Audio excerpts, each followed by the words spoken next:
Hello everyone, আসসালামু আলাইকুম। কেমন আছেন আপনারা সবাই? আশা করি নিশ্চয়ই ভালো আছেন। আমি আপনাদের দোয়ায় আলহামদুলিল্লাহ ভালো আছি। আজকে চলে আসছি বেগুনি বানাবো সেই রেসিপি নিয়ে। প্রথমে আমি এখানে ২ রকমের বেগুন নিয়েছি।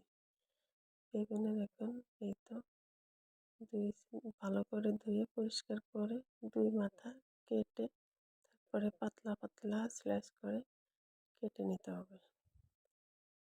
এই তো আমার কাটা হয়ে গেছে। এখন ভিজিয়ে রাখবো ১০ মিনিট যাতে বেগুনের একটা কষ থাকে ওটা চলে যায়। এই তো এই পুরুত্বটা দেখিয়ে দিচ্ছি এরকম পাতলা। তো এখন এটা পানি থেকে তুলে নিব।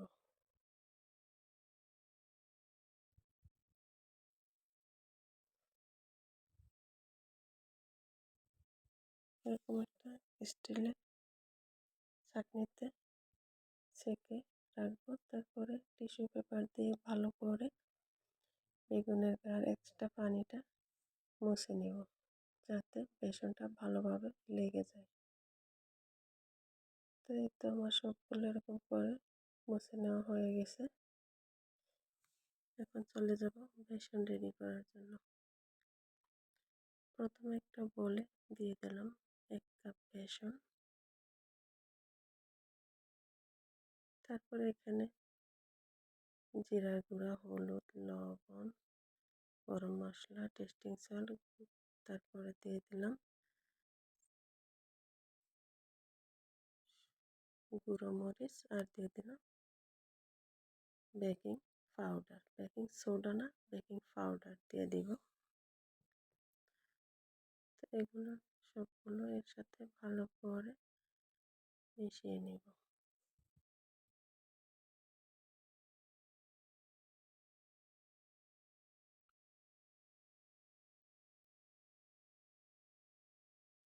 এখন ১ কাপ পানি নিয়ে নেব, অল্প অল্প করে এগুলোর সাথে ভালো করে মেখে নিব হ্যান্ড উইচ দিয়ে।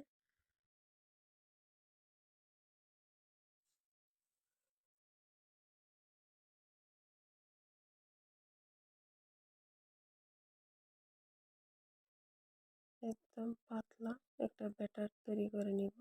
একদম পাতলাও না, যেরকমটা আমরা কেক বানাই ওরকম একটা ব্যাটার তৈরি করতে হবে। একদম পাতলাও না, আবার একদম ঘনও না, কেকের ব্যাটারের মতো। এই যে আমি আঙ্গুল দিলে যদি আমার আঙ্গুলে লেগে যায় তাহলে বুঝতে হবে পারফেক্ট হয়েছে। তাহলে বেগুনের গায়ে এই ব্যাটারটা লেগে যাবে। তো আমার ব্যাটার এখন তৈরি। চলে যাব ভাজার জন্য। তো চুলায় একটা কড়াই দিয়ে দিলাম, তার ভিতরে পর্যাপ্ত তেল দিয়ে এখন বেগুনগুলো ভেজে নেব।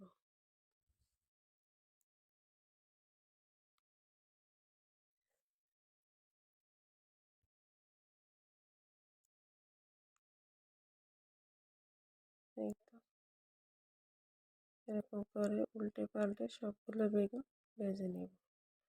তো তৈরি হয়ে গেল আমাদের বেগুনি।